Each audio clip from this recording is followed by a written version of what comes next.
ऐसे बोल दे। Hello, good morning. Good morning sir. Good morning sir.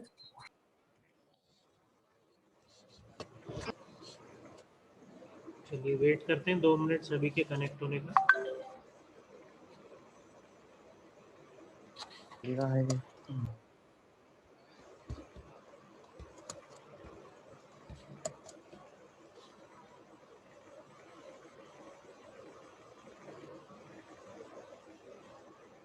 आपके क्लास में एक तो सीआर अभिनव है और दूसरा एक और कौन है?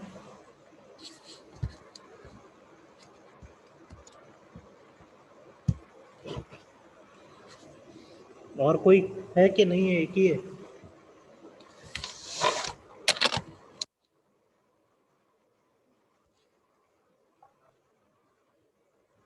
हेलो,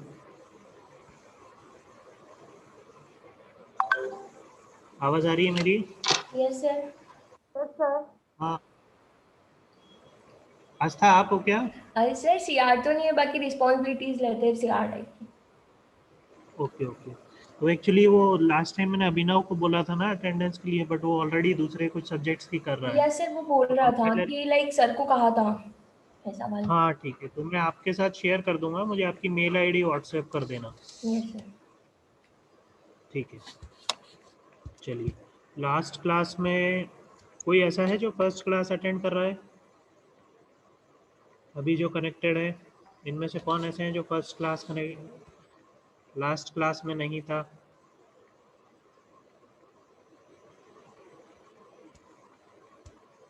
कौन कौन है? या सभी थे लास्ट क्लास में? सभी ने अटेंड किया था? यस और no? Yes sir. Yes sir. ठीक।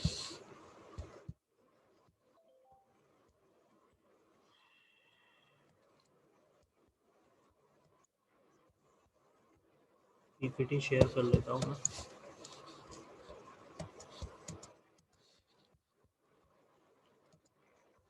ठीक है।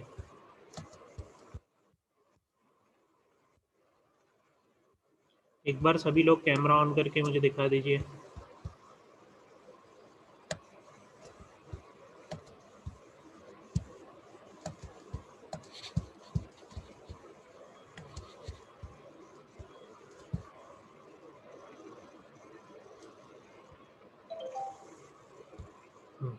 ठीक है। अभी आपकी क्लास में तो स्ट्रेंथ आती है। लास्ट टाइम हमारे पास 27 स्टूडेंट थे। आज मॉर्निंग में भी कमी थे क्या?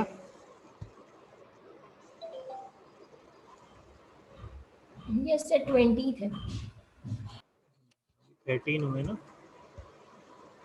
ठीक है, 2 मिनट वेट कर लेते हैं, आ रहे होंगे,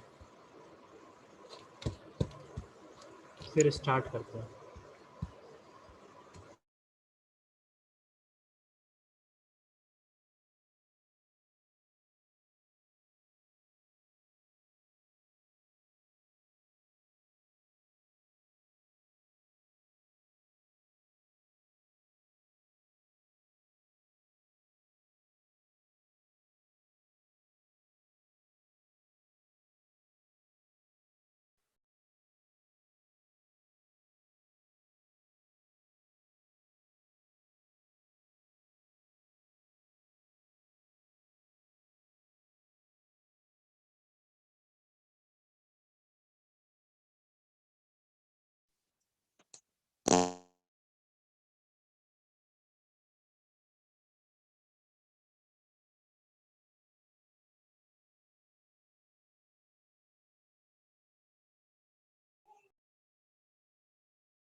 चलिए, मेरे ख्याल से अब स्टार्ट करते हैं। तो लास्ट क्लास में हमने कंपाइलर का इंट्रोडक्शन देखा था, ठीक है। कंपाइलर क्या करता है, ठीक है। उसके अलावा हमने एक ओवरव्यू देखा कि ट्रांसलेशन प्रोसेस, ठीक है, जिसमें हमने प्री प्रोसेसर क्या करता है, कंपाइलर क्या करता है ना, फिर असेंबलर क्या करता है, ये सारी चीज़ें देखी थी। इसको थोड़ा सा एक बार मैं आज और डिस्कस कर लूँगा, हो सकता है कुछ लोग नहीं हो फर्स्ट क्लास में, ठीक है। तो ऑफिशियली आज से हम पहला लेक्चर स्टार्ट करें। काफ़ी सारी चीज़ें मैंने डिस्कस की थी पिछले वीक हमारे 2-3 लेक्चर में, बट वो बेसिक एक ओवरव्यू था, इंट्रोडक्शन था सब्जेक्ट का, कि हम क्या पढ़ने वाले हैं, क्यों पढ़ने वाले हैं और कैसे पढ़ने वाले हैं, ठीक है। और यही सारे इसको लेक्चर को रिकॉर्ड करके मैं आप लोगों को यूट्यूब पे भी अपलोड कर दूंगा। मैं चैनल की लिंक आपके व्हाट्सएप ग्रुप पे सेंड कर दूंगा, ठीक है। तो जो कोई मिस करता है या कोई दोबारा उस लेक्चर को देखना चाहता है तो यूट्यूब पे जाके देख सकता है। लास्ट टाइम भी मैंने ऐसे ही किया था, हमारे जब दूसरे सेक्शन में मैंने सब्जेक्ट पढ़ाया था, ठीक है। तो हमने ये जो मैंने ग्रीन कर रखा है अभी, ये सारी चीज़ें थोड़ी बहुत देख ली थी कि ओवरव्यू ऑफ ट्रांसलेशन प्रोसेस किस तरह होता है, ठीक है। एक सिंपल सा डायग्राम हमने देखा था, फिर एक सिंपल कंपाइलर क्या करता है, क्या होता है, ये देखा था हमने कि बेसिकली ट्रांसलेट से source program into target program, एक हाई लेवल लैंग्वेज के प्रोग्राम को मशीन लेवल लैंग्वेज के प्रोग्राम में कन्वर्ट करता है कंपाइलर, ठीक है।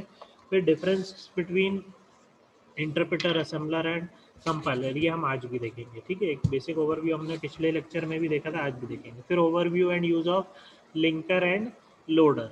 लिंकर क्या करता है, ये हमने डिफरेंट टूल्स देखे थे जिसमें हमने pre processor, interpreter, compiler, assembler, cross compiler, ये सारी चीज़ें देखी थी। यस और नो? Yes, sir. ठीक है। और फिर हम देखेंगे टाइप्स ऑफ कंपाइलर और फेजेस ऑफ कंपाइलर, और आगे के टॉपिक्स अगर जैसे लेक्चर परमिट करेगा, टाइम रहेगा, तो हम उसको आगे कंटिन्यू करते जाएंगे, ठीक है। चलिए, तो बेसिकली हमने सबसे पहले देखा था कि ट्रांसलेटर क्या करता है। Translator is a program that takes one form of program as input and converts it into another form. तो टाइप्स ऑफ ट्रांसलेटर कौन कौन से होते हैं हमारे, कंपाइलर होता है, इंटरप्रेटर होता है, असेंबलर होता है। क्या करता है, ये सोर्स प्रोग्राम को लेता है और उसको ट्रांसलेट करके टारगेट प्रोग्राम में कन्वर्ट कर देता है। क्लियर है, ये चीज़ हम डिस्कस करें। उसमें सब हमारा जो मेन है विच इज़ कंपाइलर। कंपाइलर क्या करेगा, ये एक बेसिक मैंने एक एग्जांपल लिया था जिसमें सोर्स प्रोग्राम हमारा ये सी लैंग्वेज में लिखा हुआ है, ठीक है। Void main curly bracket open करके int a equal to b equal to 2, ठीक है, c equal to a plus b, basic addition का प्रोग्राम है जिसको हम प्रिंट करा रहे हैं, ठीक है। इसी को एक कंपाइलर क्या करता है, एक टारगेट प्रोग्राम जो कि मशीन लेवल लैंग्वेज में है उसमें कन्वर्ट करता है। और बीच में अगर कोई एरर मैसेज होता है तो वो आपको एरर देता है और आप उसको करेक्ट करके फिर से कंपाइल करते हो। एक बेसिक कंपाइलर का सबसे बेसिक फंक्शन जो हम देखते हैं, ठीक है। कंपाइलर क्या करता है, compiler is a program that reads a program written in source language and translates it into an equivalent program in target language. Equivalent का क्या मतलब है कि हम कुछ भी चेंज नहीं करते हैं प्रोग्राम, है ना, लॉजिक में हम कुछ भी चेंज नहीं करते हैं, सिर्फ उसको ट्रांसलेट करते हैं एक लैंग्वेज से दूसरे लैंग्वेज में। ये एक इंपॉर्टेंट पार्ट है कि हम कुछ भी प्रोग्राम में मॉडिफाई नहीं कर रहे हैं, कुछ भी चेंज नहीं कर रहे हैं, सिर्फ उसको ट्रांसलेट करना है। क्लियर है। फिर हमने इंटरप्रेटर के लिए क्या देखा था, डिफरेंस क्या है, बेसिकली इंटरप्रेटर भी वही चीज़ कर रहा है सेम जो कंपाइलर करता है, but interpreter translate it into an equivalent program line by line. वो क्या करता है, उसको लाइन बाय लाइन एग्जीक्यूट करता है, ठीक है। जैसे यहाँ पे पिछले प्रोग्राम में एक साथ पूरा वो कर देगा, यहाँ पे हर लाइन का जैसे वर्ड मेन लिखा फिर उसको कंपाइल कर देगा, ओपनिंग करली ब्रैकेट लिखा है तो फिर उसको कंपाइल करेगा, int a equal to b equal to 2 और सी लिखा है तो उसको कंपाइल करेगा। अगर उस पर्टिकुलर लाइन में कोई एरर है तो वो उसी टाइम पे उस एरर मैसेज को भेज देगा। और वेयर एज कंपाइलर क्या करता है, पूरे प्रोग्राम को एक साथ कंपाइल करता है और फिर अगर कोई उसे एरर लगता है, जिस लाइन में एरर लगता है वो एक साथ उस एरर को भेजता है। ये डिफरेंस हमने डिस्कस करा था, यस और नो? Yes sir. ठीक है, सभी की तरफ से मुझे रिस्पांस चाहिए, और अगर कुछ भी आपको डाउट वगैरह आ रहा है तो आप लोग पूछ सकते हैं बीच में, ठीक है। आगे बढ़ें, ये सब मैं सिर्फ वापस से रिपीट कर रहा हूँ जो हम ऑलरेडी डिस्कस कर चुके हैं। ठीक है, असेंबलर बेसिकली क्या करता है? Assembler is a translator which takes the assembly code as an input and generates the machine code as an output.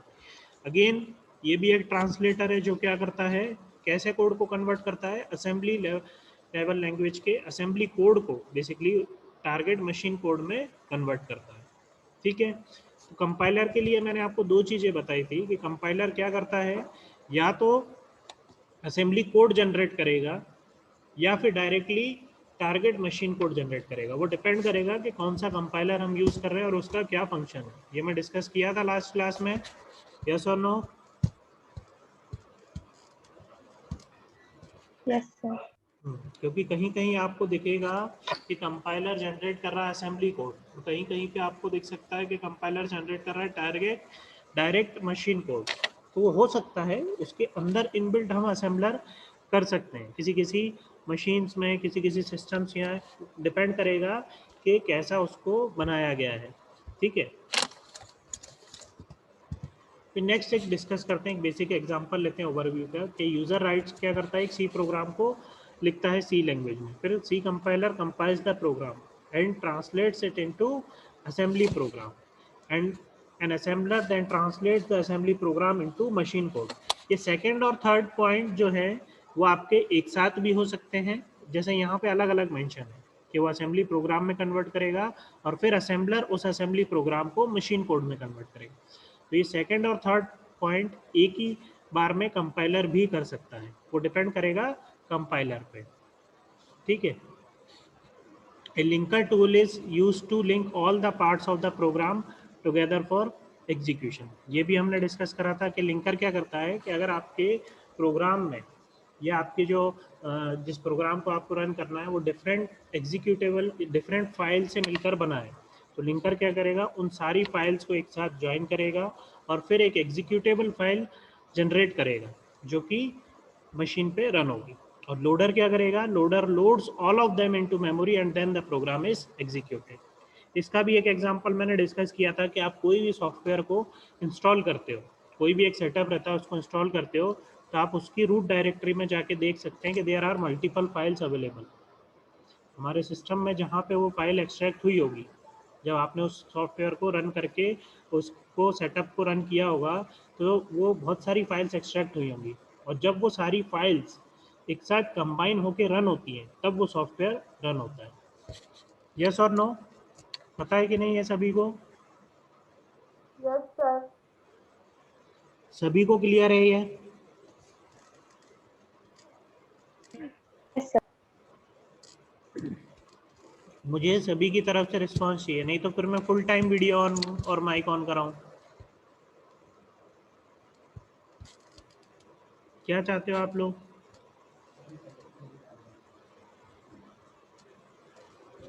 Brajpal, roll number 29, Brajpal. Yes sir. आ रहा है समझ में? Yes sir. Devansh,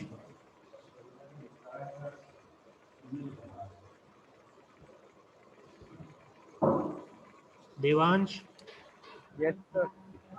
yes sir. ठीक है, चलिए आगे बढ़ते हैं। ठीक है, अब थोड़ा सा कंपाइलर और आगे बढ़ने से पहले हम एक डिस्कस करते हैं पास स्ट्रक्चर। पास क्या होता है बेसिकली कंपाइलर के, कंपाइलर डिजाइन में व्हाट इज पास? हम क्या बोलते हैं, one complete scan of a source program is called pass. क्या करते हैं, हम एक प्रोग्राम को, जो हमने जैसे अभी एक ये सैंपल प्रोग्राम देखा था, इसको अगर मैं complete at a time pass करूं तो इसको मैं क्या बोलूँगा, एक सिंगल पास। ठीक है, तो हमारा कंपाइलर क्या करता है, पास में वर्क करता है कि डिपेंड करता है। तो complete scan of a source program is called pass. Pass includes reading an input file and writing to the output file. Basically क्या हो रहा है, in a single pass compiler analysis of source statement is immediately followed by synthesis of equivalent target statement. इसको normal language में हम discuss करें तो एक सिंगल पास में बेसिकली क्या होता है, कंपाइलर क्या करता है, आपका प्रोग्राम फर्स्ट लाइन से लास्ट लाइन तक पूरा स्कैन करता है और फिर एक इंटरमीडिएट कोड को जनरेट कर देता है। क्लियर है? और ये हम जैसे while in a two pass compiler intermediate code is generated between, ये एनालिसिस और सिंथेसिस फेज हम आगे देखेंगे, थोड़ा सा कंफ्यूज नहीं होना है कि ये क्या है। जो अभी हम देखेंगे आगे, lexical analysis, syntax analysis, semantic analysis, ये सारे हमारे एनालिसिस फेज में होते हैं। और इसके बाद वाले जो हमने देखे थे कि कोड इंटरमीडिएट कोड जनरेशन के बाद क्या होगा, कोड ऑप्टिमाइजेशन और टारगेट मशीन कोड। तो ये थोड़ा सा पास स्ट्रक्चर मैं पहले डिस्कस कर रहा हूँ कि अगर हम इंटरमीडिएट कोड ना जनरेट करते हुए डायरेक्ट एक टारगेट मशीन कोड जनरेट करें सिंगल पास में, तो कंपाइलर ने क्या करा, एक पूरे प्रोग्राम को एक बार में स्कैन करा और डायरेक्ट आउटपुट जनरेट कर दिया, चाहे वो असेंबली कोड हो चाहे वो मशीन लेवल कोड हो, तो हम उसको क्या बोलेंगे, सिंगल पास। और टू पास कंपाइलर में बेसिकली क्या हो रहा है, वो एक इंटरमीडिएट कोड जनरेट करके देता है बीच में, फिर हम उसके बाद इंटरमीडिएट कोड को देखने के बाद फिर वापस से एक मशीन कोड जनरेट करते हैं। ठीक है, तो इसमें it is desirable to have a few passes because it takes time to read and write intermediate file.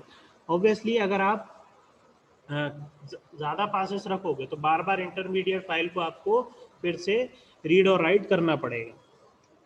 And if we group several phases into one pass, then memory requirement will be right. और अगर आप एक ही पास रखोगे, single pass रखोगे, तो क्या होगा, सारे बड़े प्रोग्राम को एक सिंगल मेमोरी में आपको लोड करना पड़ेगा। तो दोनों एडवांटेज और डिसएडवांटेज दोनों है कि आप अगर एक पास में कंपाइलर को रन करते हो तो आपको ज़्यादा मेमोरी रिक्वायरमेंट है, अगर आप मल्टीपल पासेस रखते हो तो आपको इंटरमीडिएट फाइल्स को बार बार रीड और राइट करना पड़ेगा। क्लियर है? ये हम Yes, आगे sir. Yes, देखेंगे sir. जब टाइप्स ऑफ कंपाइलर हम पढ़ेंगे, इसी के बाद देखेंगे, तो उसमें क्या होता है, जैसे मैं ये रहा कि टाइप्स ऑफ कंपाइलर में क्या होता है, वन पास कंपाइलर भी होते हैं, टू पास कंपाइलर भी होते हैं। वन पास कंपाइलर क्या करता है, it is a type of compiler that compiles whole process in one pass.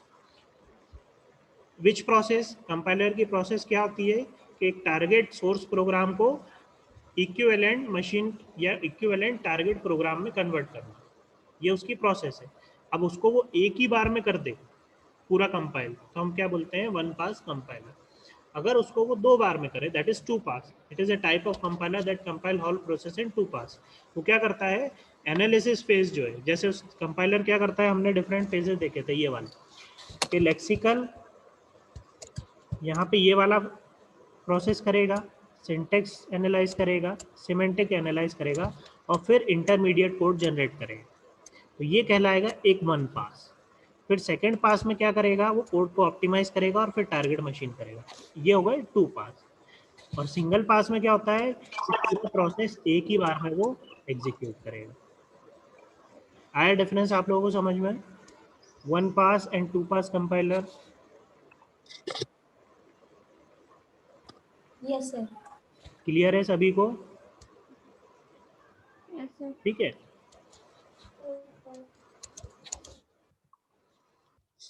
Different types of compiler होते हैं, तो डिपेंडिंग ऑन पास होता है हमारा one pass compiler and two pass compiler. फिर होता है incremental compiler, the compiler which compiles only the changed line from the source code and update the object code. ये बेसिकली बाद में काम आता है, एक बेसिक फंक्शन करने के बाद फिर क्या होता है कि क्या करेगा, केवल जो लाइन हमने चेंज की है सोर्स कोड में, केवल उसी को अपडेट करेगा। तो इस टाइप के कंपाइलर कब यूज होते हैं कि मान लो आपने कोई प्रोग्राम लिखा, अब उसमें कोई थोड़ा बहुत चेंज किया है आपने, जो ऑलरेडी कंपाइल हो चुका था उसमें ही आपने कुछ एक या दो लाइन चेंज की, तो इंक्रीमेंटल कंपाइलर क्या करेगा, उस पर्टिकुलर लाइन को ही कन्वर्ट करेगा, ना कि पूरे प्रोग्राम को अगेन वापस से स्कैन करेगा, क्योंकि वापस से पूरे प्रोग्राम को स्कैन करने में मेमोरी लगेगी, स्पेस लगेगी। तो ये क्या करेगा, उस पर्टिकुलर लाइन जिसमें चेंज हुआ है उसी को अपडेट करेगा ऑब्जेक्ट कोड। क्लियर है?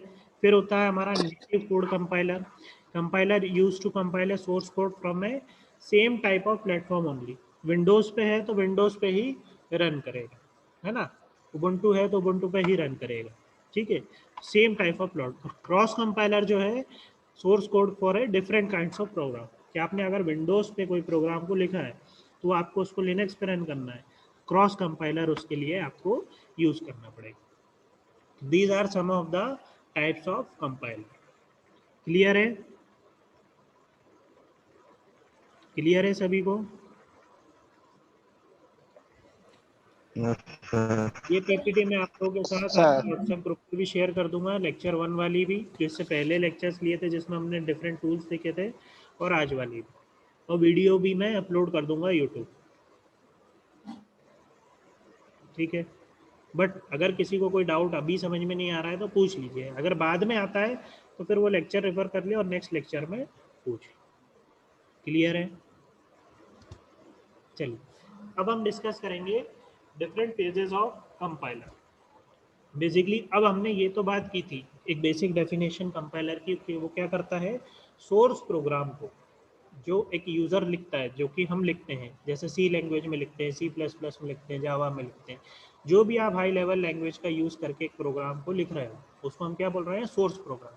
कंपाइलर क्या करता है, उसको ट्रांसलेट करता है equivalent target program, equivalent target program. अब वो कैसे करता है, वो करता है डिफरेंट फेजेस की हेल्प से, या डिफरेंट फेजेस में करता है। कंपाइलर क्या करता है, उस पर्टिकुलर इक्विवेलेंट टारगेट प्रोग्राम को जो जनरेट करता है वो डिफरेंट फेजेस में करता है। कौन कौन से फेजेस होते हैं, lexical analyser, syntax analyser, semantic analyser, फिर intermediate code generator, code optimiser and target code generation. ये हम वन बाय वन डिस्कस करेंगे। ठीक है, तो लेक्सिकल एनालाइजर फेज ये मैं डिटेल में आगे, अभी सिर्फ आप लोग नाम देख लीजिए, और ये डायग्राम मैंने सभी को बोला था कि आप लोग अपने नोट्स अगर बना रहे हैं तो उसके फ्रंट पेज पे लगाए ये डायग्राम, फेजेस ऑफ कंपाइलर। अब इन्हीं फेजेस को हमने दो पार्ट में बेसिकली डिवाइड किया, जो लेक्सिकल, सिंटेक्स। मैं एक काम करता हूँ, आगे की पीपीटी प्ले करता हूँ। ठीक है, तो जो हमारा एनालिसिस फेज और सिंथेसिस फेज, जो अभी हमने पीछे जो फेजेस देखे मल्टीपल, उसको हम बेसिकली दो फेज में हम डिवाइड करते हैं। एक कहलाता है एनालिसिस फेज और दूसरा कहलाता है सिंथेसिस फेज। एनालिसिस फेज क्या करता है, analysis part breaks up the source program into constituent pieces and creates an intermediate representation of the source program। Analysis phase मतलब क्या क्या कंसिस्ट करेगा, वो लेक्सिकल एनालिसिस, फिर syntax analysis, lexical analysis, syntax analysis and semantic analysis. इसको हम front end compilation भी बोलते हैं, कंपाइलर का फ्रंट एंड भी हम बोलते हैं। सोर्स प्रोग्राम में ये क्या क्या चीज़ें चेंज करेंगे, क्या क्या प्रोसेसेस होंगी, which is lexical analysis, syntax analysis, semantic analysis. Lexical में मैंने बताया था कि हम डिफरेंट टोकन, वो एग्जांपल के साथ में मैं आगे डिस्कस करूंगा। ठीक है, सिंटेक्स में हम सिंटेक्स चेक करेंगे, सिमेंटिक्स में हम मीनिंग चेक करेंगे। फिर इंटरमीडिएट एक कोड जनरेट होगा, और वो कोड क्या होगा, उसके बाद उस पर हम सिंथेसिस फेज लाएंगे। तो synthesis part constructs the desired target program from the intermediate representation. तो हमने क्या किया, एनालाइज किया हमारे सोर्स प्रोग्राम को, किन बेसिस पे, लेक्सिकल, सिंटेक्स एंड सिमेंटिक। फिर हमने एक इंटरमीडिएट कोड जनरेट किया। फिर हमारा नेक्स्ट फेज क्या था, सिंथेसिस फेज। उसमें हम क्या करते हैं, डिजायर्ड प्रोग्राम को कंस्ट्रक्ट करते हैं फ्रॉम द इंटरमीडिएट रिप्रेजेंटेशन। दो फेज में कंटेन होता है वो, एक तो होता है कोड ऑप्टिमाइजेशन। कोड ऑप्टिमाइजेशन किस बेसिस पे होगा, ये मैंने डिस्कस किया था, कौन बताएगा, किन दो पैरामीटर पे हम कोड को ऑप्टिमाइज करते हैं।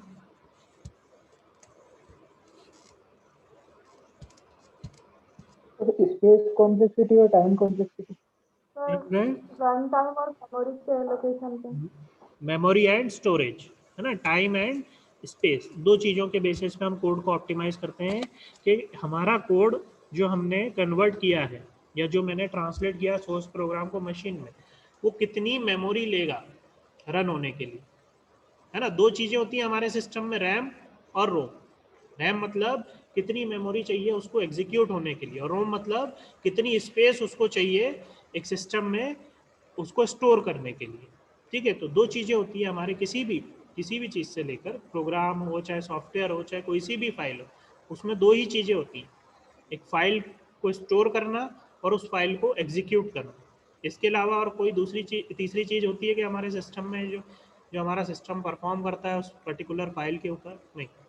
एक हम स्टोर करते हैं और दूसरा हम उसको एग्जीक्यूट करते हैं। एग्जीक्यूट करने के लिए हमें रैम चाहिए, जितनी ज़्यादा आपकी रैम होती है उतना फास्ट एग्जीक्यूशन होता है, उतनी ज़्यादा फाइल्स आप एग्जीक्यूट कर पाते हो, है ना। आपका फ़ोन है, आपके फ़ोन में 2 GB रैम होती है, 3 GB रैम होती है, 4 GB, है ना। आजकल थोड़े ज़्यादा अच्छे फ़ोन आने लग गए तो 8 GB 16 GB रैम भी आ जाती है फ़ोन्स में, 12 GB रैम, ठीक है। लेकिन क्या होता है कि जितनी ज़्यादा आपकी रैम होती है उतनी ज़्यादा फाइल्स एग्जीक्यूट होती है। अब आपके प्रोग्राम के साइज़ पे डिपेंड करता है, अगर आपका प्रोग्राम ज़्यादा बड़ा है तो ज़्यादा टाइम लेगा एग्जीक्यूट होने में और ज़्यादा स्पेस लेगा स्टोर होने में। तो हमें क्या करना पड़ता है, कोड को ऑप्टिमाइज़ करना होता है। तो ये ऑप्टिमाइजेशन हमारा सिंथेसिस फेज में होता है कि जो भी मेरा सोर्स प्रोग्राम है, जब उसको मैंने इंटरमीडिएट प्रोग्राम में कन्वर्ट करा, उसके बाद मैं क्या करूँगा, कोशिश करूँगा, चेंज नहीं कर रहा हूँ। अगेन आप ये ध्यान रखिए कि compiler never changes the program, it only translates the source program into machine program. हमें इंस्ट्रक्शन चेंज नहीं करना है, हमें सिर्फ उसको ऑप्टिमाइज करना है। और उस जैसे मैंने क्या किया, मान लो कि a इक्वल टू बी या इक्वल टू 1 यहाँ लिखा, फिर मैंने सेमीकोलन लगाया, फिर मैंने b इक्वल टू 2 यहाँ लिखा, ठीक है। तो ये क्या हो गया, दूसरी लाइन में हो गया, b इक्वल टू 2। मैं चाहता हूँ कि थोड़ा सा इसको ऑप्टिमाइज कैसे कर सकता हूँ, तो मैं क्या करा, इसको एक सिंगल लाइन में लिख दूँ, थोड़ा सा फर्क आ जाएगा मेरे प्रोग्राम। ऐसा कर सकता हूँ मैं, कर सकता हूँ कि नहीं कर सकता हूँ? Yes, sir. तो थोड़ा बहुत चेंज करके मैंने उस कोड को ऑप्टिमाइज कर दिया। मैंने चेंज कुछ भी नहीं किया है, मैंने सिर्फ उसको ट्रांसलेट ही किया है अभी भी, लेकिन मैंने थोड़ा सा उसको चेंज करके ऑप्टिमाइज कर दिया है। इतना मैं कर सकता हूँ, इतना हमारा कंपाइलर करता है। कौन से फेज में, सिंथेसिस फेज। तो कोड ऑप्टिमाइजेशन और फिर फाइनल कोड जनरेट करेगा। तो कोड जो फाइनल कोड जनरेट होगा वो हमारा मशीन लेवल लैंग्वेज में जनरेट होगा, 0-1 के फॉर्म में, बाइनरी लैंग्वेज में। ये सभी को पता है, ठीक है। तो ये क्लियर है सभी को, ठीक है। तो जो हमने यहाँ पे देखा था इस डायग्राम में कि हमारा कंपाइलर, ये जो बीच में कंपाइलर लिखा है, ये सारे फेजेस जब एग्जीक्यूट होंगे तब जाके मेरा ये सोर्स प्रोग्राम इस मशीन कोड में, इस टारगेट प्रोग्राम में जनरेट होगा। ये जो वर्ड मैन मैंने लिखा है, ये यूजर लैंग्वेज में, हाई लेवल लैंग्वेज में लिखा है, ये कन्वर्ट हो गया आपका इस बाइनरी रिप्रेजेंटेशन, फिर मशीन इसको रीड कर पाएगी। क्लियर है सभी को, क्लियर है ये?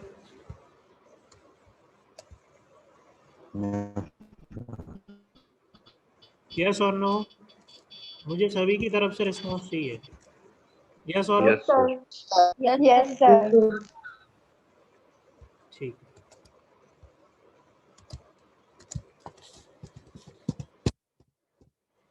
तो ये हमने देखे डिफरेंट फेजेस। तो कंपाइलर बेसिकली एनालिसिस फेज में लेक्सिकल एनालिसिस करेगा, सिंटेक्स एनालाइज करेगा, सिमेंटिक्स करेगा, फिर इंटरमीडिएट कोड जनरेट करने के बाद सिंथेसिस फेज में उस कोड का, उस इंटरमीडिएट कोड का ऑप्टिमाइजेशन होगा और कोड जनरेशन होगा। क्लियर है? ठीक है। अब हम वन बाय वन डिस्कस करते हैं। अभी भी हम पूरा डिटेल में नहीं, एक ओवरव्यू में ही डिस्कस कर रहे हैं कि लेक्सिकल एनालिसिस फेज में क्या हो। सबसे पहला फेज जो हमारा है lexical analysis. Lexical analysis is also called linear analysis और स्कैनिंग। हम क्या करते हैं, बेसिकली एक स्कैन करते हैं। एक मैंने एग्जांपल भी लिया था आप लोगों का पिछले वीक, एक सिंपल एक लैंग्वेज लिखी है इंग्लिश में, है ना। आपने एक सेंटेंस लिखा है कि माय नेम इज राहुल, ठीक है। तो अब उसमें कितने कैपिटल वर्ड्स यूज़ करें आपने, कितने स्मॉल वर्ड्स यूज़ करें। क्या my name is Rahul and my age is 20, तो आपने उसमें एक नंबर भी यूज़ कर लिया 20, आपने उसमें कैपिटल वर्ड्स भी यूज़ कर लिए, है ना। अगर आपने बीच में कोई इन्वर्टेड कॉमा या, है ना, या सेमीकोलन लगाया है तो वो डिफरेंट सिंबल्स हो गए। उसको हम कंपाइलर डिज़ाइन में हम उसको क्या बोलेंगे, different token. Lexical analyser divides the given source statement into token. तो जैसे मैंने एक सिंपल, अभी आप इस वाले एग्जांपल को भूल जाओ, ठीक है। तो अगर एक मैं सिंपल एक मैंने क्या लिखा है, my name is Rahul and my age, या कॉमा लगा के मैंने लिखा माय एज इज़ 20। अब इसमें क्या हो गया, एक कैपिटल लेटर्स भी आ गए, स्मॉल लेटर्स भी आ गए, कुछ नंबर भी आ गया, एक कॉमा करके एक सिंबल भी आ गया, ठीक है। तो हम क्या कर रहे हैं, अब इस पर्टिकुलर सेंटेंस को मैं क्या कर रहा हूँ, डिफरेंट टोकन्स में सेपरेट कर लूँगा। किस बेसिस पे, कि कैपिटल वर्ड्स का एक टोकन हो जाएगा जिसमें केवल कैपिटल वर्ड्स आएंगे, फिर एक स्मॉल लेटर के वर्ड्स का टोकन हो जाएगा, फिर एक नंबर्स का एक टोकन हो जाएगा, फिर अदर सिंबल्स का एक टोकन हो जाएगा जिसमें कॉमा, इन्वर्टेड कॉमा, ये सारी चीजें आ जाएंगी। समझ पा रहे हो आप लोग? समझ रहे हो कि नहीं? क्लियर है कि Yes, sir. यस सर समझ गए। है ना? Yes, sir. इसी तरीके से अब ये तो रहा लेक्सिकल फेज। इसी एग्जांपल को मैं एक बार पूरा ओवरव्यू बता देता हूँ कंपाइलर में। अगर मैं ये सेंटेंस रन करूँ तो क्या हो, ठीक है? तो सबसे पहले लेक्सिकल एनालाइज करके हमने क्या करा, डिफरेंट टोकन्स में उसको डिवाइड कर लिया। अब मान लो वो सेंटेंस थोड़ा सा गलत लिखा होता कि माय राहुल इज नेम, है ना, 20 एज इज, ऐसा करके मैंने कुछ भी ग्रामेटिकल मिस्टेक करके एक सेंटेंस लिखा था। तो सिंटेक्स एनालिसिस फेज में क्या होगा, वो ये बताएगा कि आपका जो सेंटेंस है वो गलत लिखा हुआ है, grammatically it is written wrong. हमें क्या करना है, उसको प्रॉपर एक सिंटेक्स में लिखना है कि my name is Rahul, comma my age is 20। Syntax analysis क्या करता है, उस पर्टिकुलर प्रोग्राम का, उस पर्टिकुलर सेंटेंस का सिंटेक्स चेक करेगा कि वो सिंटेक्स सही लिखा है कि नहीं। क्लियर है? फिर सिमेंटिक एनालिसिस।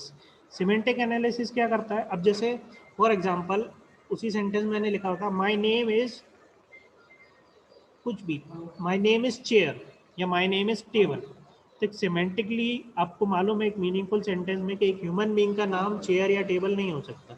एक ह्यूमन बीइंग का नाम या तो एक पर्सन का नाम अलग ही होता है। सिमेंटिक से हम क्या एनालाइज करेंगे कि उस प्रोग्राम में मीनिंग भी है कि नहीं। चलो आपने टोकन्स में डिवाइड कर लिया, आपने उसको ग्रामेटिकली भी सही लिखा है, लेकिन क्या किसी का नाम चेयर या टेबल हो सकता है क्या? नहीं।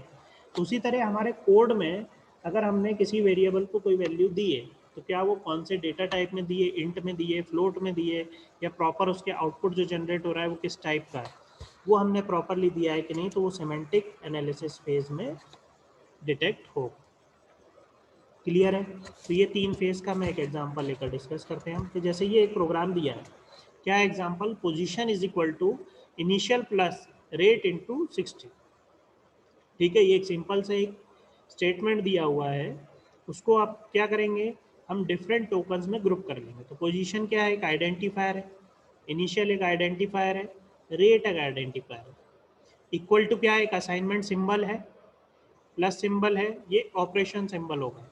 ठीक है, मैंने इसको क्या किया, इस पर्टिकुलर एग्जाम्पल को लेक्सिकल एनालिसिस का यूज़ करके इस तरह से एक सिंपल सा एक लेक्सिकल एनालिसिस फेज का एक इंटरमीडिएट कोड जनरेट कर लिया। उस पर्टिकुलर फेज के बाद मैंने इस पर्टिकुलर एग्जांपल को इस पर्टिकुलर चीज़ में कन्वर्ट कर लिया। तो ये क्या हो गया, identifier 1 equal to sign identifier 2 plus identifier 3 into 3। तो देखिए ID1, ID2, ID3 एक सेपरेट टोकन हो गए, तो बाकी सिंबल्स एक सेपरेट टोकन हो गए, और एक नंबर सिंबल हमारा सेपरेट टोकन हो गया, जिनका डिटेल में डेफिनेशन यहाँ पे दिया है। क्लियर है? एक सिंपल एग्जाम्पल, ये तो एक सिंपल एक लाइन का एग्जाम्पल है। इसी तरीके से आपका पूरा एक प्रोग्राम, चाहे वो 10 लाइंस का हो चाहे 100 लाइंस का हो, तो इस तरह से पूरे प्रोग्राम को आप टोकन्स में ग्रुप कर लोगे।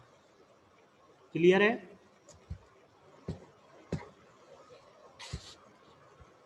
क्लियर है? Yes sir. Sir. ठीक है। Yes, sir. अब नेक्स्ट सिंटेक्स एनालिसिस फेज में क्या हुआ, syntax analysis is also called parsing और हायरार्किकल एनालिसिस। क्या करता है, syntax analyser checks each line of code and spots every tiny mistake. If code is error free then syntax analyser generates the tree. क्या करेगा, ये क्या करता है, हर लाइन को स्कैन करेगा, चेक करेगा हर लाइन को, क्या मेरा प्रॉपरली लिखा है कि नहीं। और अगर प्रॉपरली लिखा है, मान लो जैसे हमारे सी प्रोग्राम में एक सेमीकोलन नहीं लगा होता है, तो कंपाइलर हमारा एरर देता है कि आप उस पर्टिकुलर लाइन में जाके सेमीकोलन लगाओ। तो क्या कर रहा है, सिंटैक्स एनालाइज कर रहा है कि आपने उस पर्टिकुलर, क्योंकि सी प्रोग्रामिंग में आप सेमीकोलन देकर इंस्ट्रक्ट करते हो कि ये आपको ये पर्टिकुलर लाइन को एग्जीक्यूट करना है। ठीक है, अगर आप सेमीकोलन नहीं लगाते हो तो वो रीड ही नहीं कर पाती है, एरर देती है। होता है, सभी के साथ में ये एरर आया होगा सेमीकोलन वाला। तो it is an example of syntax analyser. Syntax उसका गलत था इसलिए वो एरर आया। सिंटेक्स एनालाइज क्या करता है, हर लाइन में चेक करता है कि प्रॉपर सिंटेक्स में प्रोग्राम लिखा है कि नहीं लिखा है। क्लियर है? अगर आप प्रिंट एफ में एफ लगाना भूल जाओगे तो क्या वो प्रिंट एग्जीक्यूट होगा, प्रिंट कमांड? यस और नो? No sir. नो। जब आप उसको कंपाइल करते हो टर्बो सी में तो एक एरर आता है, वो एरर उस पर्टिकुलर लाइन को पॉइंट आउट करता है कि इस पर्टिकुलर लाइन में आपने प्रिंट एफ या इस पर्टिकुलर स्टेटमेंट को एग्जीक्यूट या उसका इंस्ट्रक्शन गलत लिखा है। फिर आप उसको करेक्ट कर देते हो, फिर वो कंपाइल हो जाता है। करते हैं सभी, किया है सभी ने ये? ठीक है ना? तो सिंटेक्स एनालाइजर क्या करता है, हर लाइन का चेक करता है कि कहीं सिंटेक्स गलत तो नहीं है, और उसके बाद क्या करता है, ये इस तरह से एक ट्री जनरेट कर देता है जिसमें ग्रुपिंग है कि आईडी आइडेंटिफायर 3 जो था वो मल्टीप्लाई हो रहा है 60 से, फिर जो आंसर आ रहा है वो हो रहा है आइडेंटिफायर 2 से प्लस, और फिर जो आंसर आ रहा है उसकी वैल्यू मुझे आइडेंटिफायर 1 में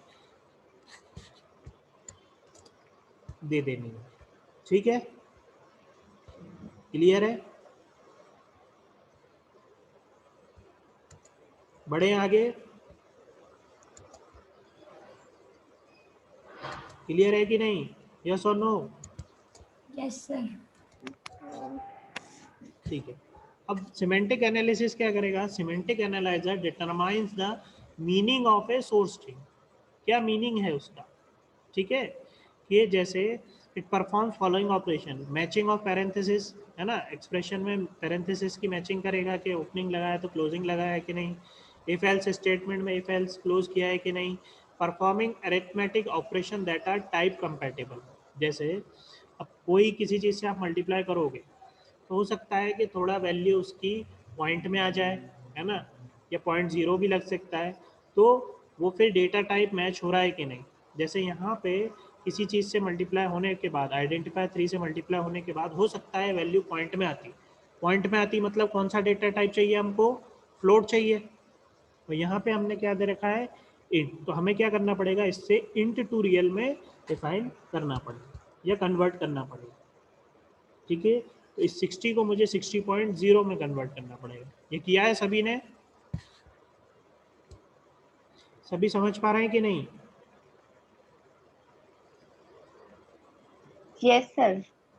ठीक है, तो ये हमारा कौन सा पेज हुआ, लेक्सिकल, सिंटेक्स और सिमेंटिक, ये तीनों चीज़ें जब हमने इस पर्टिकुलर एग्जाम्पल पे करी तो अभी क्या हुआ, एनालिसिस फेज हुआ।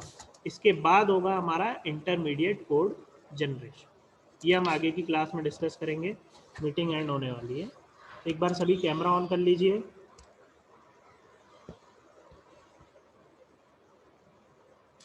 अटेंडेंस के लिए एक बार सभी कैमरा ऑन कर लीजिए।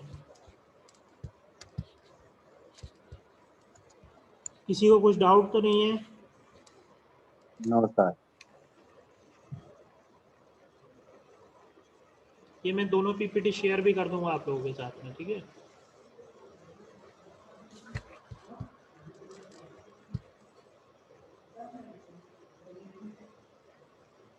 ठीक, 25, चलिए ठीक है। तो नेक्स्ट क्लास में हम नेक्स्ट फेज डिस्कस करेंगे, इंटरमीडिएट कोड जनरेट होगा और उसके बाद सिंथेसिस फेज में क्या होता है, ठीक है, और आगे का हम डिस्कस करेंगे।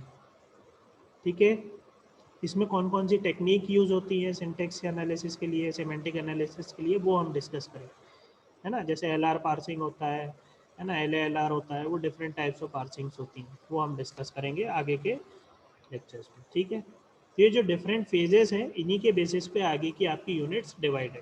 फर्स्ट यूनिट में पूरा हम इंट्रोडक्शन देख रहे हैं क्या हो रहा है, और आगे की यूनिट्स में हम इन्हीं पर्टिकुलर फेजेस को, डिफरेंट टेक्निक्स कौन कौन सी होती है भाई, सिंटेक्स एनालिसिस कर तो रहे हैं और करना क्या है ये भी हमें पता। अब